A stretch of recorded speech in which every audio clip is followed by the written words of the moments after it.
દરેક સરકારી એકમો, પ્રાઇવેટ એકમો, સરકારી હોસ્પિટલ, જે સંસ્થાઓ છે એમાં ફાયર સેફ્ટી અવેરનેસની તાલીમનું આયોજન હોય કરવાનું હોય ફાયર ટીમ દ્વારા, એટલે આપણે પ્રાઇવેટ એકમો કે સરકારી એકમોમાં આપણે આયોજન કરીએ. એમાં આજે તમારા ટીમનું લીધું છે કે ફાયર સેફ્ટી અવેરનેસ મળી રહે અને લોકોની જાગૃતિ ના થાય એના માટે કોઈ આગનો બનાવ બને, ઘટના બને કે ઇમરજન્સીમાં જે માણસ હાજર હોય એ ફાયર એક્સટિંગ્વિશરનો ઉપયોગ કરી અને આગ ઉડી શકે એના માટે ફાયર સેફ્ટી અવેરનેસ તાલીમ આપણે રાખીએ. તો આપણે વધુના જાણવા ફાયર એક્સટિંગ્વિશર વિશે માહિતી લઈશું.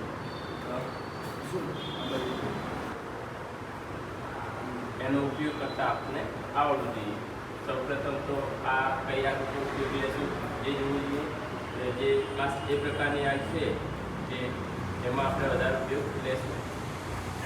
લેબ છે કે જે એસી છે કે કોઈ એવી વસ્તુ ઇલેક્ટ્રિક વસ્તુ છે એની અંદર આપણે ઉપયોગ કરીએ તેની કેબલ ખરાબ થઈ જાય બીજી વખત અનયુઝેબલ ઉપયોગ ના કરી શકીએ. પણ જો આ CO2 ફાયર એક્સટિંગ્વિશરનો ઉપયોગ કરીએ તો આ જે એકદમ ઠંડો ગેસ છે એ પછી હવામાં વેપરાઇઝ થઈ જાય, સૂકો થઈ જાય. એટલે આપણે આનો ઉપયોગ કરી આ બુજી શકીએ છીએ. તો એ આપણું જે ઇક્વિપમેન્ટ છે એ બચી શકે, ફરી એનો યુઝ કરી શકીએ. કે ઇલેક્ટ્રિક એમાં જેટલું ખરાબ થયું છે એટલું જ વસ્તુ આપણે અલગ કરીને બીજું યુઝ કરી શકીએ.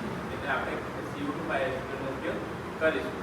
બીજું કે આનો કેવી રીતે ઉપયોગ કરવો, એ મેટલની વસ્તુ કરવાનું નહીં રહે કેમ કે આ થોડું ઠંડુ છે. આપણે જે વોટ બંધ થાય એમ કોલ્ડ બંધ થઈ શકે, મતલબ જે ગરમ વસ્તુથી મળીએ એવું ઠંડી વસ્તુથી મળી શકે. એટલે આ મેટલની વસ્તુ છે ત્યાં નહીં હલવાનું, આનું જે ફોન છે ત્યાંથી પકડવાનું રહેશે. સેફ્ટી પિન નીકાળવાની રહેશે.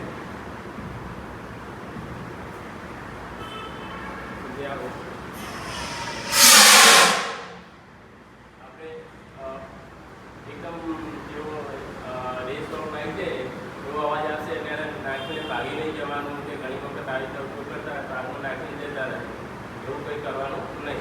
એકદમ ખોલશો તો એકદમ અવાજ આવશે. આ જે છે ને એ એકદમ ઠંડો બરફ જેવું થઈ જશે. એટલે આપણે આ વસ્તુ નહીં હટવાનું, આખો ખોલી દઈશું, પૂરેપૂરો ઉપયોગ લઈ દઈશું. ત્યારે આ એકદમ ઠંડુ રહેશે કે આપણે આમ કાપી રાખીશું તો ચોટી એની તેને ચોટી જશે. એટલે ખાસ કરીને જ્યારે ઉપયોગ કરતા કે એનું મેટલ વસ્તુ છે તે આપવું નહીં. હા હા દેખાય વસ્તુ. હા આની અંદર જેટલો પાવડર છે આપણે જે ઘઉંનું હોય ને એટલો એકદમ ડોટેડ પાવડર હોય એ બધી એકદમ ચોટી જાય. પછી સર્કિટથી જે પણ ઇલેક્ટ્રિક ઇલેક્ટ્રોનિક વસ્તુ હોય છે એ બધી ખરાબ થઈ જાય.